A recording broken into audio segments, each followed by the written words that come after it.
record this too, and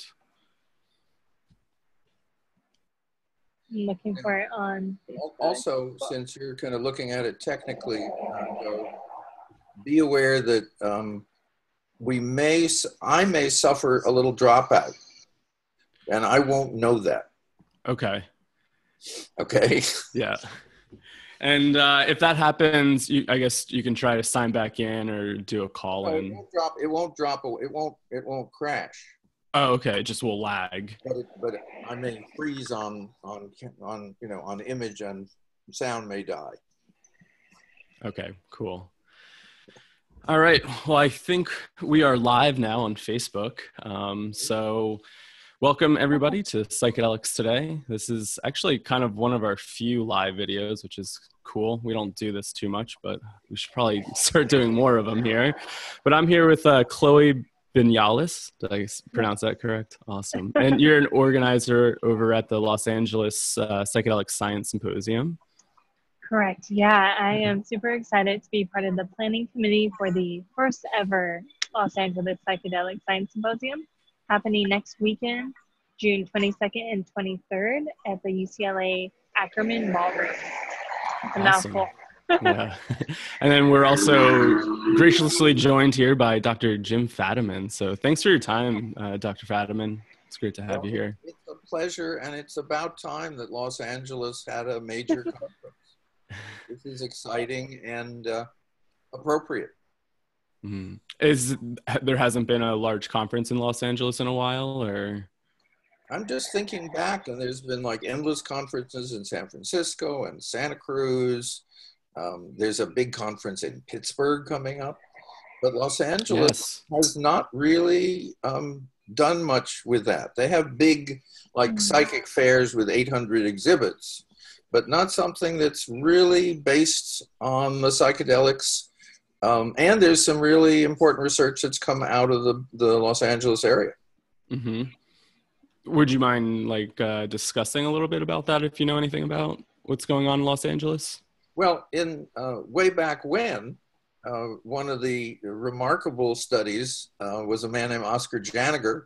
And Oscar Janiger was a psychiatrist who had a home with a courtyard and kind of easy lifestyle. And in the old pre-legal days, he invited lots of people to drop over and to drop in and to drop and then to drop out.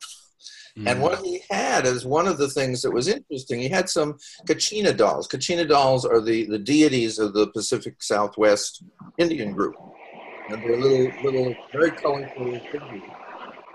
And he would have people who were artists, and many of the people who came were artists, paint them before they had taken LSD and during.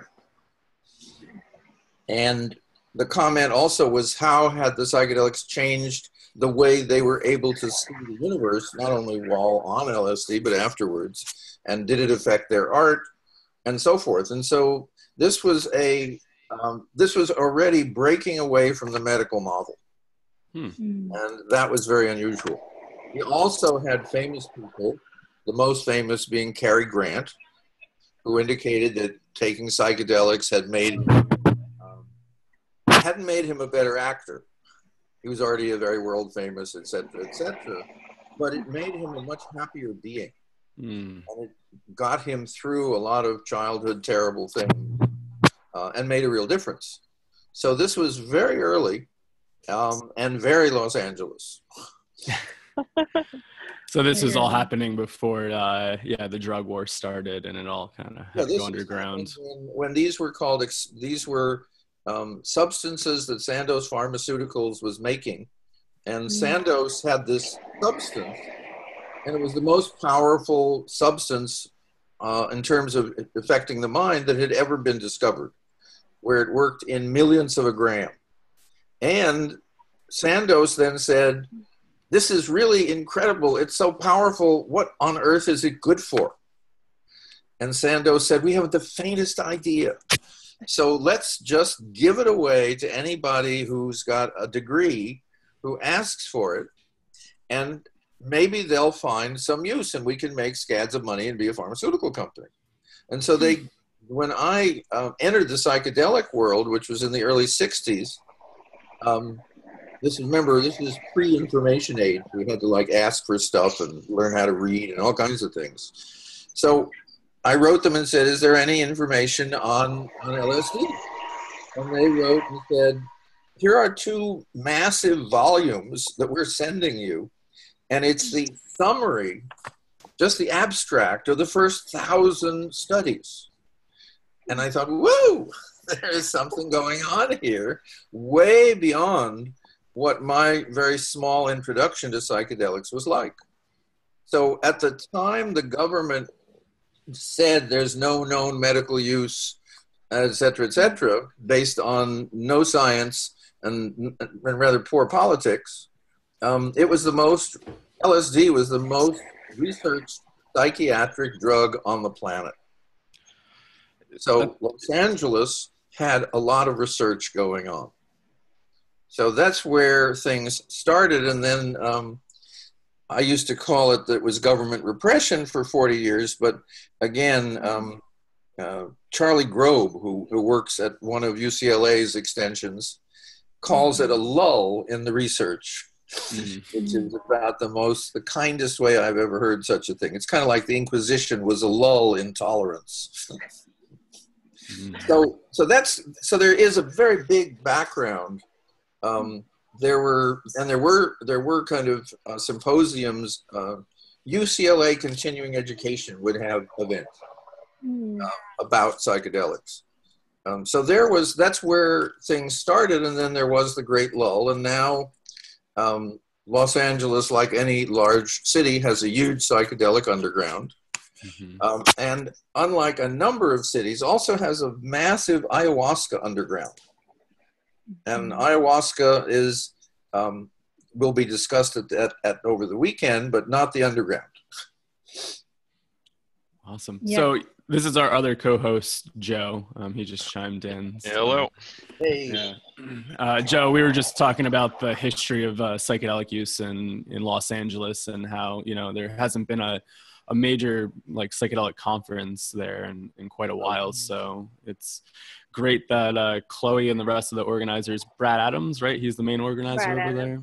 Is putting this together. Head of the committee. Yep.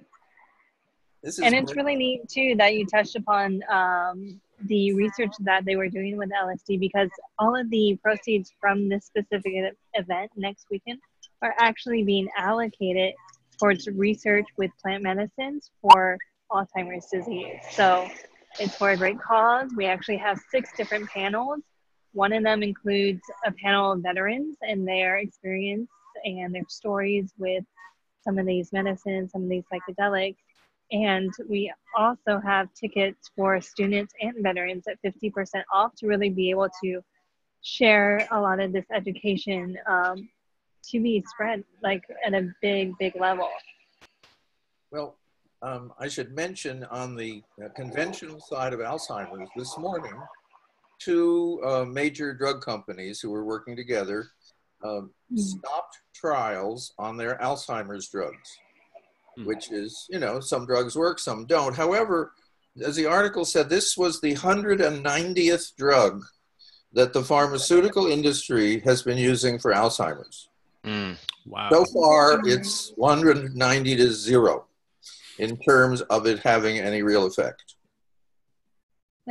That's crazy to me. This last semester, I just completed my master's in traditional Oriental medicine, and myself and a few other colleagues actually created and designed a research proposal on acupuncture and cannabis supplementation for neurogenesis in preventing and maybe reversing early stage Alzheimer's, because it's crazy that, like you mentioned right now, there's 109 drugs that haven't worked. So what else is there? We need more opportunities to research these things when every 6 seconds or every 66 seconds someone is diagnosed with this disease.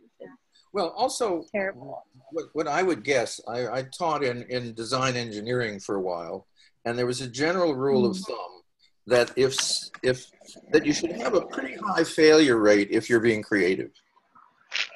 But if your failure rate is close to 0, it means you're not taking any risks. But if your failure rate is running 100%, maybe you should be doing something else.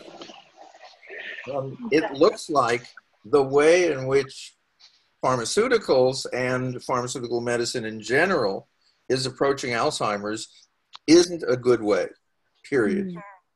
And so acupuncture and medicine will give us, at the worst, new information and new ways of looking at it. And since you are probably coming from some success stories that you know about, then we're really looking at something very exciting. And one of the reasons you come to a conference is not for the details, but for those moments when you can just feel one of those little doors in your mind open. And you say, oh, I hadn't thought of that. Because I have a rule of thumb at conferences, which is I look over the program, and one of the things I'm looking for is a piece of total nonsense, a piece of such foolishness, of such drivel and such stupidity that I'm sure that there's nothing there. Okay, now obviously I'm talking about my own stupidity and arrogance, but not at the time that I'm looking. And what I've learned is I go to that one. And usually that is the one which opens the door for me, because it's clearly an area where other people have found something and haven't. And I'm remembering one years back, and out of it came a short story and probably a fair piece of a novel that I wrote many years later.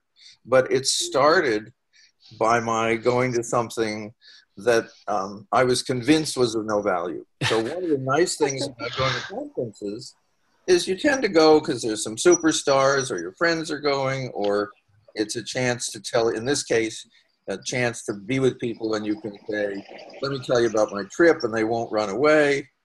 But also it's a chance for you to find out things you'd never thought were possible. Do you remember what the topic of that that you stepped in on, that you learned something that you were just referring to? Something to do with pre-astrological religion. And out of it, I began to be interested in what was called a Mithra. And Mithra, the Mithric religion was invented right around the time when the Greeks figured out, just by looking, that the stars, the whole heavens progressed, and every 200 years there's a shift enough in the constellations so you notice. Imagine people without measurement devices, without much recording devices, who could notice that. And what the Greeks then began to realize, if something could move the heavens where all the deities were, whatever that force was, that was something to look for. So out of that, there's a religious system, and Christianity, like it did to other religions, just kind of ate it up and swallowed it. But there's a whole nother world there of the beings who could basically turn the gods. Now, if you think about psychedelics for a moment, and what do we say about them? What do we say about reality? We say what psychedelics introduce you to is that there's more realities, right, than your psychology professor ever did.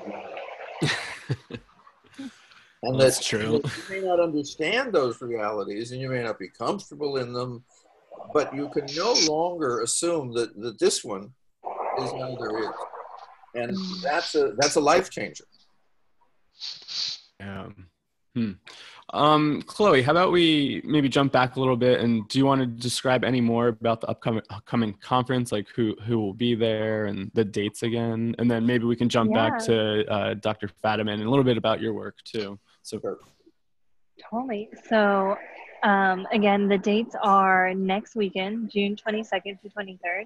And there will be the conference portions from about 8 a.m. till about 5 p.m. And then each evening, Friday night and Saturday night, there's going to be opportunities for anyone in the local community to attend, including a 20-minute clips or 20-minute clips of documentaries on evidence-based psychedelic research and various things happening in this field, with a Q&A from the documentary filmmakers as well.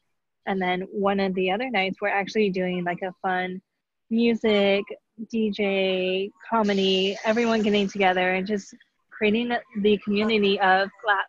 And as the slogan goes, it's lapse into higher consciousness. So one of the things about attending these kind of events is being able to connect with like-minded individuals and really bounce off these ideas, whether it's something you're taking away from the conference, questions that you might be bringing into the conference, etc. And we also have, if anyone is interested in participating without being there in person, we actually have a silent auction with a ton of great contributions from sponsors. Some of our sponsors include MAPS actually, and they'll have a chance to bid on these silent auction items without having to be there at the conference themselves. So that's going to be really, really neat. Some of the speakers that we have, in addition to the incredible Dr. James Fadiman, include Dennis McKenna, Draulio de Araujo. I'm so sorry if I mispronounced that. We have Joe Tafour, Christine Clark, David J. Brown, Sue Sisley, Frederick Barnett, David Arizzo, Rachel Harris, Thomas Brown, and we have a lot of people presenting their abstracts, which is really neat too. So we have a lot of different topics that will be coming into the conversation. Maybe Dr. Fadiman, you want to talk a little bit more about what people will walk away from after your presentation? Well, I know a lot of those people, and one of the things one of the things we use conferences for is we're really talking to each other kind of across the transom about things we're doing that we haven't either published or that we never will. And we're there because we want to meet people.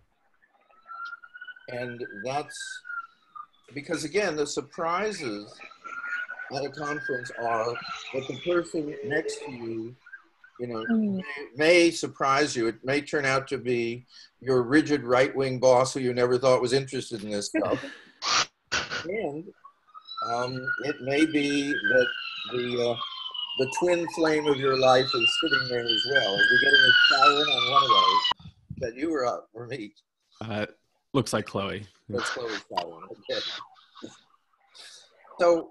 So the thing about a conference is you have no idea where your input's coming from. And if you have enough of a psychedelic worldview where you've long ago given up the notion that you run your own life, then you don't know why you're there, and therefore you can't turn away from anything.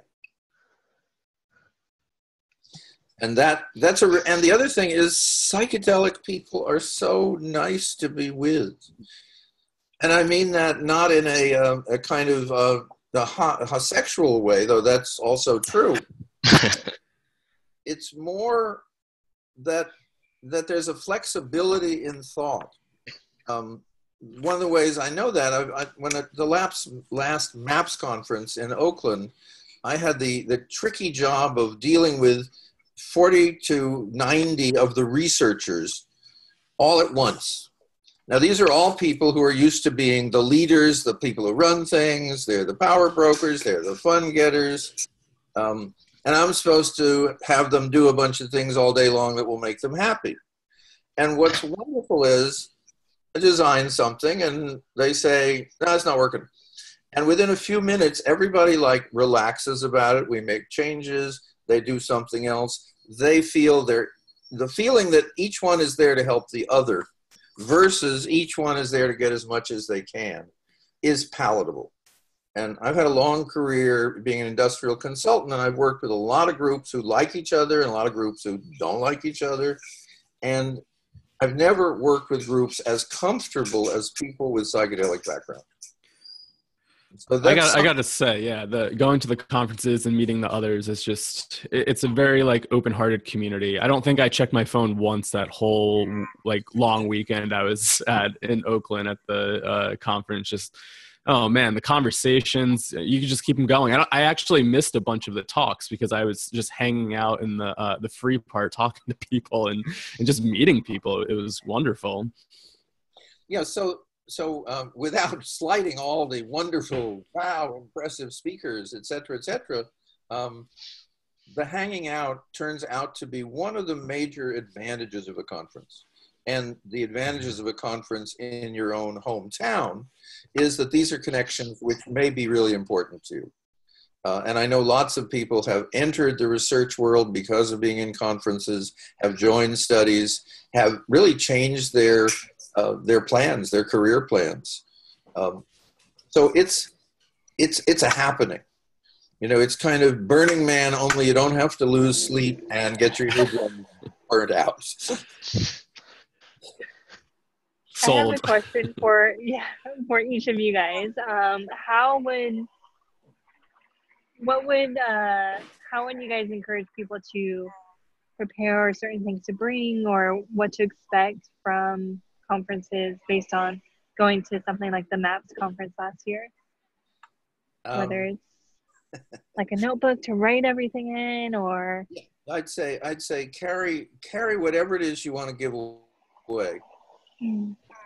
Be that your cards and you're kind of making links. Be that it's nicer if you have stuff to give away.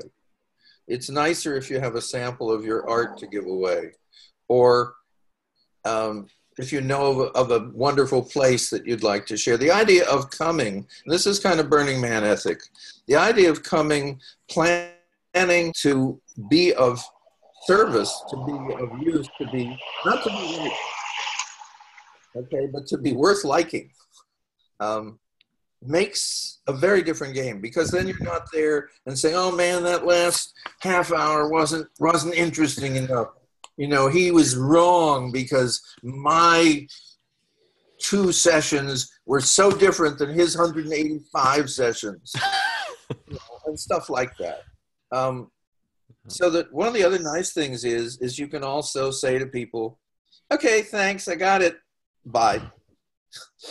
And let people, there are always people who assume they are magnetic.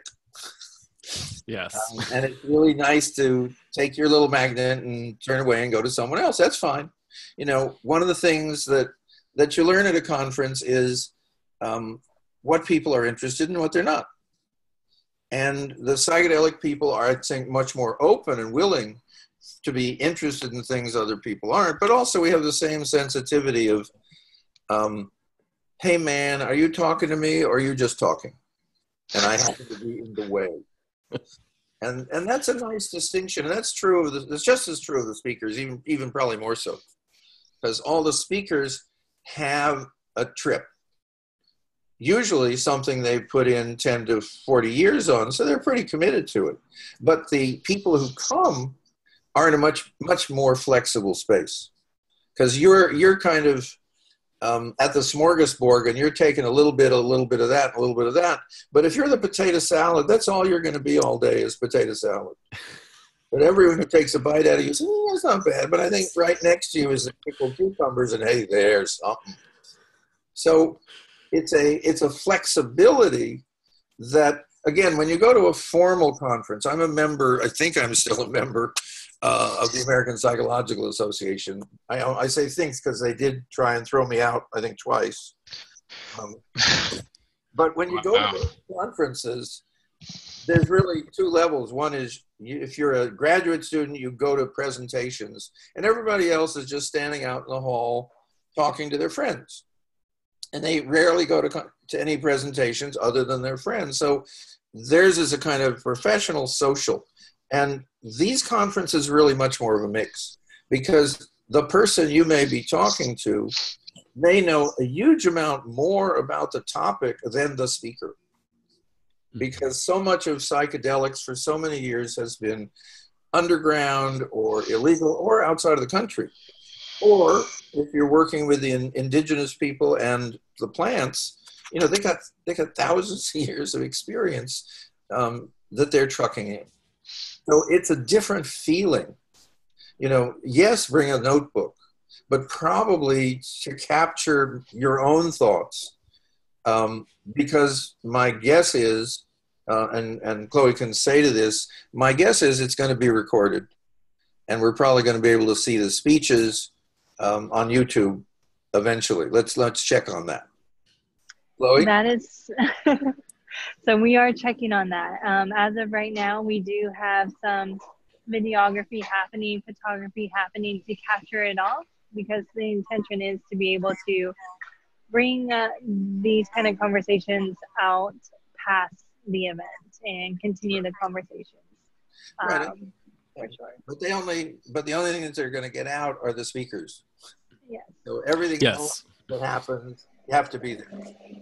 Actually, when I was volunteering for the MAPSS conference, and you know, it was very big. It was over 3,000 people there, and some of the ones were kind of filled, so people were a little upset. But I always reassured people that it's going to be online, and really take this opportunity to maybe just go mix and mingle with people and go meet the others. Because yeah, you know, it will be online, and MAPSS has already converted some of those talks into podcasts, which makes it a little bit easily digestible.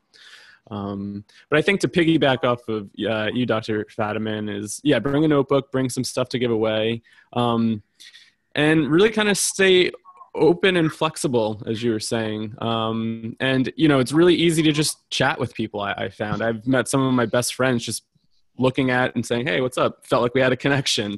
I learned this from Lex Pelger from Symposium. He's like, you're at a psychedelic conference.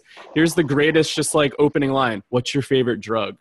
You know, you just look at somebody and say, hey, what's your favorite drug? What are you into? And, you know, what kind of conference can you go and just say that to somebody and probably get a really crazy response, intellectual response, maybe. Right.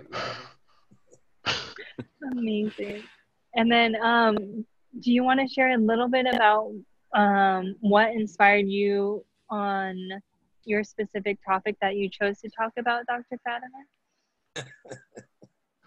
Sure. Give them a taste of what to expect. Well, careful, because that's my talk is about very little tastes. So yeah, I'm going to talk about the microdosing phenomena, which is now way bigger than anyone would have imagined. And in a funny way, it's like everyone else at the conference is talking about these incredible visions and vistas and alternate realities and total transformation. And I'm saying, you know, it's highly likely when you microdose that you're probably going to drink less coffee.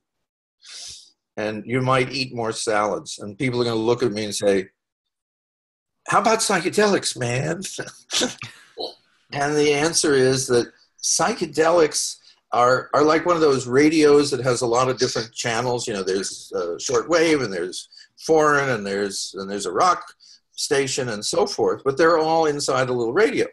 And with psychedelics, as you change the dose, you come into different realms. And there's the Terence McKenna take too much and don't remember any of it realm.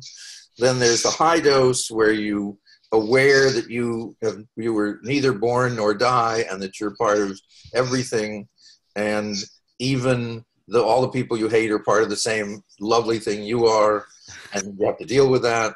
And you can go down a level, and it's trauma and therapy and what you were in a past life. And you can go down and you're just like concert dose, and you say, oh, that's why they've got light shows. It's because everybody is looking at the lights going, woo, woo, woo, woo, instead of just the lights going blah, blah, blah. And then you come to microdosing, and like perfect microdosing is when you feel good, you're working really efficiently, and you forgot you took anything. So at one level, I guarantee you the genuine boring presentation in terms of all the flash and the glitter. Now, the positive thing is it also looks like, and I've just got a little basket of the most amazing healings and cures, that come from microdosing that we know about. So that's the other side of it, which is how is it that these very little tiny doses, and again, because you're not tripping, you can take them every couple of days. And it's a different realm. And it's a realm in which you, very, very simply, you function better. And if you're functioning lousy, you'll function better. And if you're functioning really well, you'll function better. And that's a difference, because remember, we live in a world kind of where you're allowed all kinds of pharmaceuticals, but you have to sign up for an illness to get them. Right? You can't go to your physician and say, I hear Xanax is really a nice thing to have. I'd like some. And he says, no, you got to have a condition. And you say, well, what condition should I have? And that isn't true for Xanax, but it's sure true for Adderall. You can go online, you can get the list of questions and answers to say to a physician that will tell him you have the symptoms, which will allow him to prescribe you Adderall and Provigil and all those.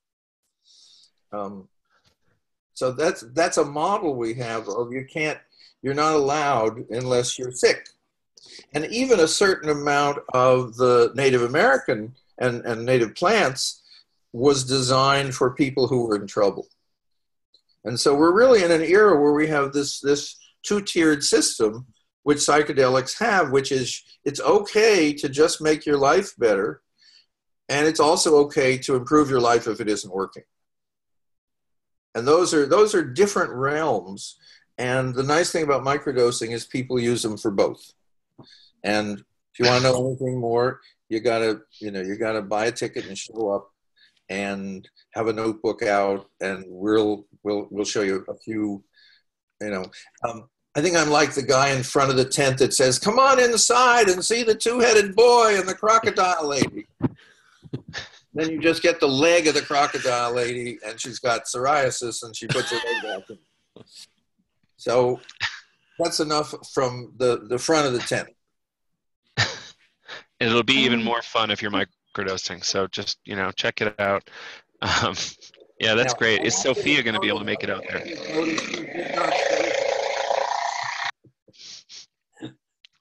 So is Sophia going to make it?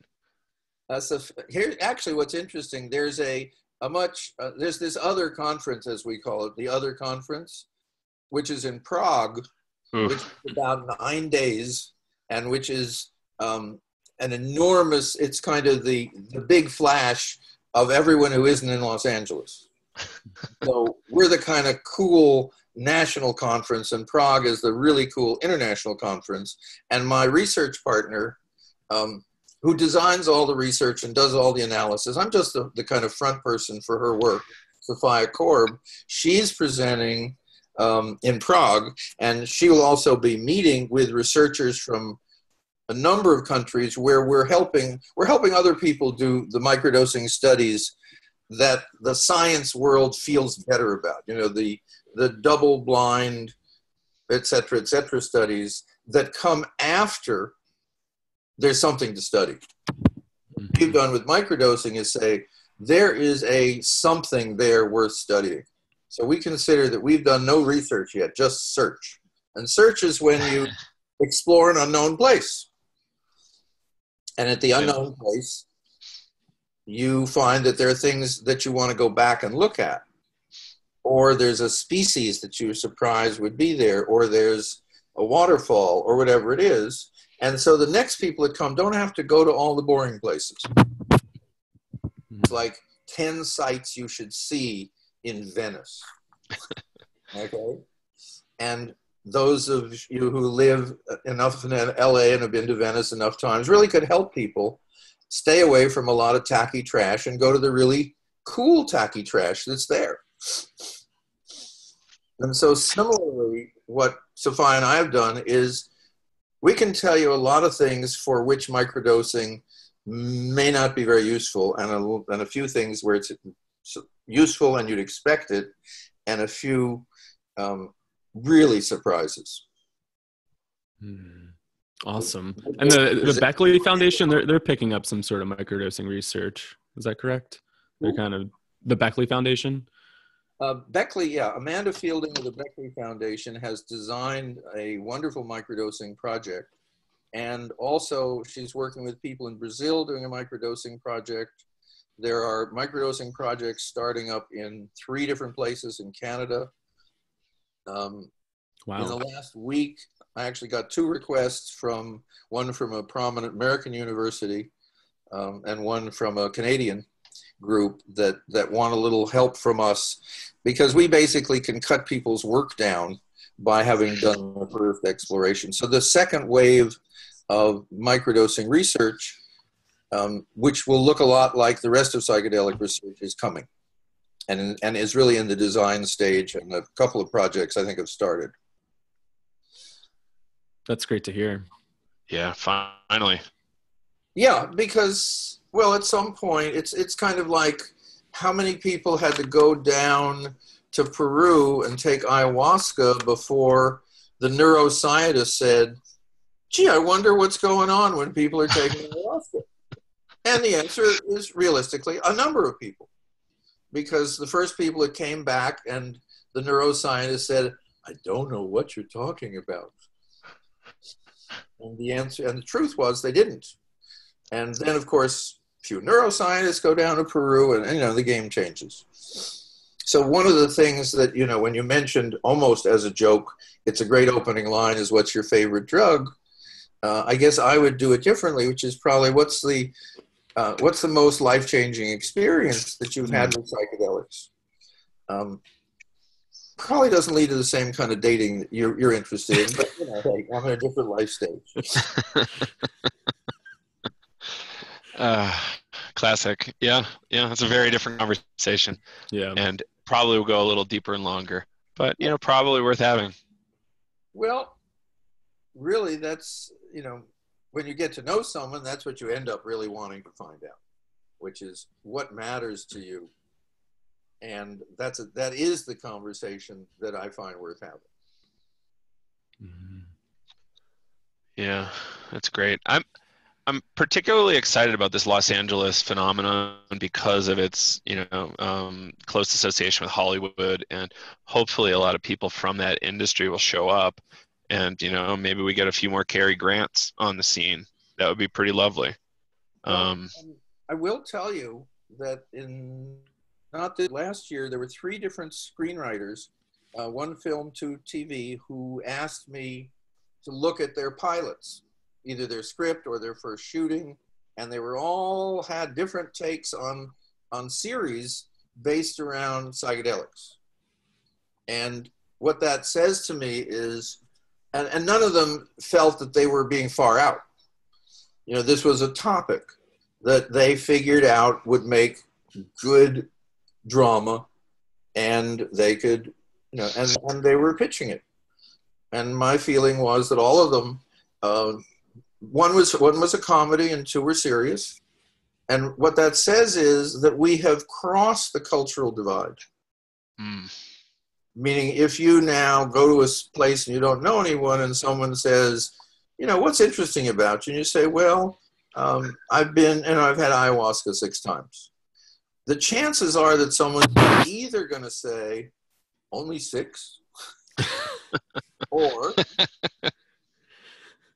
where'd you get it? Or what's ayahuasca? But they're not going to say, are you some dropped out, scary, druggy person who doesn't share good American values? So we've really shifted, and Rick Dobbins said it many years ago, and I thought at the time that it didn't make sense to me. He said, we're not the counterculture.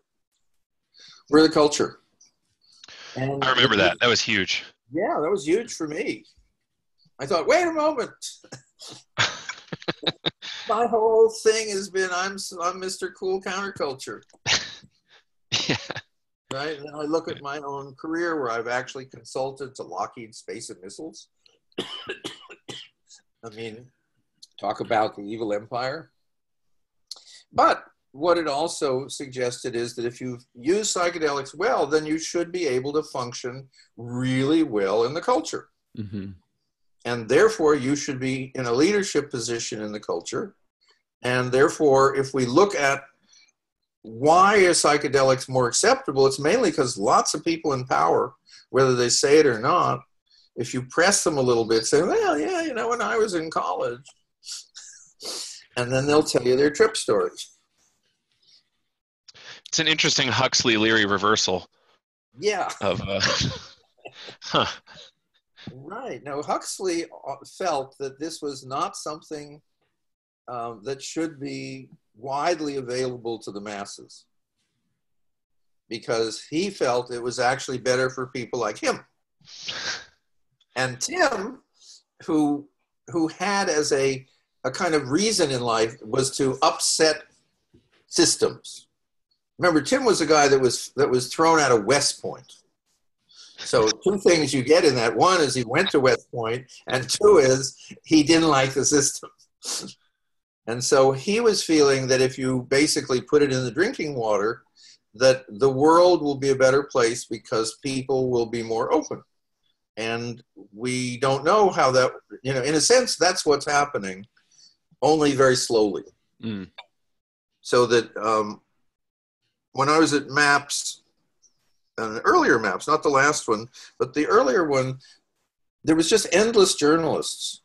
And I would say to this journalist, do you have any experience? And they'd say, yeah, man. And I got that almost all the journalists I've been meeting have experience. Okay, and that's one of the reasons why it's really hard to find a negative article about psychedelics. Because journalists are saying, "Whoa, I get to write about something I like this week." Well, it was really interesting. A news channel in Nashville reached out to Psychedelics Today, our organization, back in November, October. And I guess there was a bust. You know, somebody got arrested, and there was another story of somebody running down the street naked. And they're like, what's going on? Why are like all these psychedelics coming back? And it was really interesting that, you know, they could have had this negative story of like, you know, somebody got arrested with this much like LSD and mushrooms, and, you know, there's people freaking out, but they really turned it around and really highlighted the research that's happening. And I was actually pretty surprised on how they turned that story around into more of a positive thing. Well, also there are now psychedelic societies. Mm-hmm. There's something like 60 of them. And isn't the newest book from Michael Pollan, it started because of an article that he was writing on the MDMA research, and then was like, hey, there's so much more here, this needs to be a book, right? Am I understanding? No, Michael actually was looking at a study with people who were dying, and it wasn't MDMA, but he works eventually that group too. But what Michael basically said is too interesting to not look at. And also when people who are dying, and they know they're dying, look at you and they say, isn't this a fantastically beautiful day? And you're feeling, because you had 15 minutes to find a parking place to do the interview, that you're in a crappy mood. And they've got something that you want. And that's what started Michael. Feeling that these people had a clarity and a depth and a it was okayness that was startling to him. And what's wonderful about the book, and I can't recommend Michael's book too highly, is that he is and retains throughout it that he's the kind of person who doesn't use psychedelics. He's kind of the materialist, he's kind of the atheist, he's kind of the skeptic. He talks about various people he meets who he just thinks are too freaky. And then he says, however, if I'm really going to look at this, I guess I better try it myself. And as we all know, trying it yourself actually is different. Yes. Ram Dass used to have a phrase that said, painted words don't satisfy. You know, it's like you can't eat the menu. Of course, we know that you can. You take a little teeny tab off the bottom of the menu, and who knows where you'll go. But what he was saying is that, what we're saying is that when you come to a conference like this, you're with people who have enough experience so that you're all at the next level. Mm. And that's really a different space. And that's what's so fun about the conference itself. Yeah. Chloe, is there anything that you're looking forward to about this upcoming conference? Like, no, anything. Anything. Yeah. Anything. All of it. Honestly, all of it. The fact that it is happening close to my backyard. I'm currently in San Diego, but it's in LA, 2 hours away. And the conversations that are, yes, on the speaker list, yet also, like each of you mentioned, the opportunity to connect with people who are excited about the same kind of things, and moving this conversation forward skillfully in a fun way, and giving an example of what the next few years might look like for normalizing these conversations in a big way. And I am really excited that the proceeds are going towards something like Alzheimer's research, and that we get to also bring on people like veterans and reach more students, because the students are going to be the ones who are going to propose the next research projects. They are going to propel where the conversation goes. So if we reach them here, we get to kind of have a little bit of a say in that too. And let me just mention students to students, which is some years, actually it was at a conference in Los Angeles, a small conference maybe in Redmond. And I gave a talk about something, not what I'm talking about at all here. And afterwards, 2 different graduate students came up to me and said, I'm really interested in this, but I really have no one to talk to. And they were from 2 different institutions. And out of that little conversation, which took, total maybe a minute with each woman, we set up a listserv. MAPS set up a listserv where graduate students who were visibly talking about psychedelics, they'd written a paper for a class, they'd published something, they'd written a letter. In a sense, in those days, like 5 years ago, you were out. And they could then communicate with each other. And that listserv still exists. It's run by a wonderful man who says, yes, you fit the criteria or you don't. And it has, pretty sure, like 400 people. That's 400 graduate students in maybe 30 different fields. This is not like psychology, neuroscience. This is all kinds of people with all kinds of interests. And the amount, when someone asks a question, the kinds of responses you get, you're asking a question about a paper that was published, but probably in German in the 1970s. And then 3 people tell you what the paper was, and one says it was translated into English, and another says, and here's where you can get it, and here's the link. So that the making of connections is one of the things that happens at conferences. Yeah. Absolutely. Yeah, and I think touching on that, moving towards the end of this awesome conversation, is just with everything happening here and now, with various big events happening. I think the biggest thing that I'm excited about is having something, like you mentioned, where connections are made, because if there's anything I believe, it's that most, if not all, of the problems that we are facing now are rooted in a lack of human connection, forgetting that we're all in this together, that there is not one thing that doesn't affect every single person on this planet. Right. It's one of the things I used to like about air pollution is that you couldn't live in a gated community and avoid it. So that, and also that if you did anything to improve the air pollution, you planted a tree, the whole earth got a piece of that. And so it was a kind of a way of reminding us that that we only exist together. And as I say, when you're at one of these conferences, you don't have to do that little dance to get people to get there. You kind of look at someone, you say, I know that you are an immortal divine soul, and I am too, and maybe we'll even exchange names. But we don't need to. You know, at MAPS, my guess is when you were off in the other room missing all these incredibly important presentations, that you probably hugged a lot more people that you don't know who they were. Yeah. Right? I've come across the problem where I've come across people at conferences and I feel like I've met them before, but I don't think I ever have. I'm like, I feel like I've met you somewhere before, but. Yeah, you see, but at this kind of conference, you can say, it was probably in another life, and everyone says, yeah. Yep.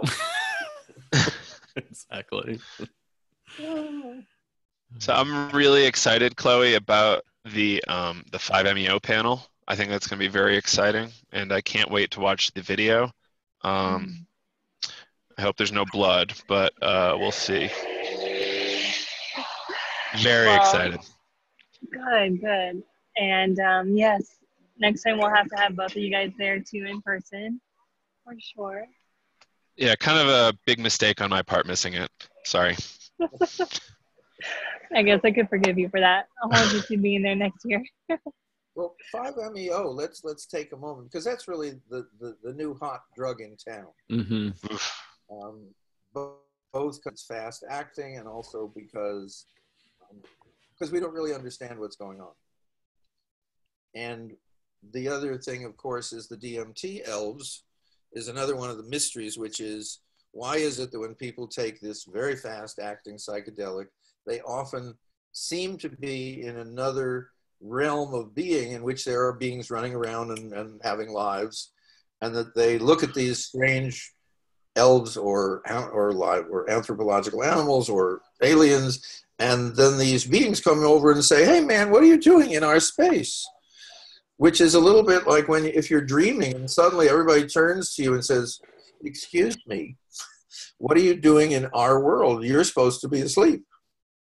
Now, when you go to the neuroscience people and you talk about that, they all want to run away. So it's how do you measure that? Well, not only how do you measure it, but you'll find they say, and if you say, are those beings real? And they want to change the subject. So there's some, you know, I've kind of come on like we're so super liberal and you know, open to all things, but there's some areas that really scare a lot of the science people. Mm-hmm. And that's one. Mm-hmm. Okay. Mm-hmm. Absolutely. I think Hopkins is running a survey right now on that exact subject, which is really exciting. Right. Well, there's actually a book out, and it'll be, I think, edited by David Luke, L-U-K-E, on people talking about their own experiences with the beings in the other realms. Hopkins is also running a survey at the moment on how did psychedelics change your life? And I got very excited about that a few days ago because I was looking through an old box of mine and found out, oh, I did that study about 12 years ago. And in a sense, it's fun because it's away from the Hopkins point of view of kind of moving the culture forward. I kind of lost interest in it because the way in which people change their lives only really makes sense if you really ask them a long time later and say, what is it? What are these little division points where you actually made a decision? So I gave a talk at Yale some years ago, and there were two people in my little sample who filled in a form, and one of them said, I totally gave up my religion on the basis of 1 or 2 LSD sessions. And someone else said, I totally became deeply committed and involved to my religion on the basis of 1 or 2 LSD sessions. Same religion. That's kind of fun. Yeah, it's really interesting. Evidence-based religions. Yeah. Interesting. So I noticed that we have about like 4 minutes left. I know we were starting off like, are we going to have enough to fill an hour? Of course, that always it goes by so quick most of the time. So just thinking about winding down, there is a question here on Facebook. I know I said we'd leave a little bit of time for this. But I'm looking for resources on how to incorporate psychedelics into practicing physical therapy in the future. Where should I start? There may be nothing on the subject currently, but I'm willing to try and make a way where there isn't already one. It's a really fascinating question. Yeah. My first thought is about how mushrooms increase the accuracy at which you perceive facial expressions. So you could kind of tell if somebody was not being honest about. I've done a lot of physical therapy. I had 4 surgeries in the last 2 years, and I can tell you, I am not 100% honest to my physical therapist sometimes. And I think if you have a chance to be more in tune with what someone's telling you, you could be a better physical therapist for sure. The other thing that question raises is I have a lot of stories of people microdosing and doing various physical activities a little better, particularly martial artists who are hyper aware of where each part of their body is in time and space. And so again, physical therapy is, a lot of it is your physical therapist getting you to move whatever it is that's stuck or broken or being repaired a little bit more than you think you can. And one of the things we know about psychedelics and also about marijuana is that will allow you to make that larger move. And once your body has made more of the move, then you no longer can say, I can't do that. And so, yeah, that's where I would be going if I were working physical therapy.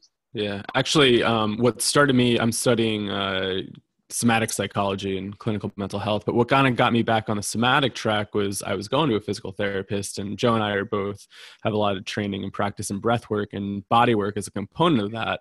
And when they were doing some physical therapy on me, I noticed all my emotions coming up and coming from that groff realm. I was like, well, it's all stored in the body and let me just breathe into it. But it was really interesting. Like, I asked the physical therapist, like, how do you hold space for this emotional component? Does it come up often?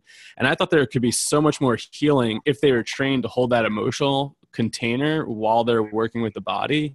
So yeah, I don't know. That's my 2 cents on The physical body therapy. keeps track of everything. Yeah. Everything. Body keeps score, as they say. Yeah. Mm-hmm. All right. Well, I think we're probably close to our time. Yes. Not our time limit, but the time we set. And there's a certain politeness of just doing that. And I'm really glad you guys invited me. Yeah, thank you for your time. Now, and also this was because I'm a researcher, so I was researching whether I could be in this location working with Zoom and have it all work.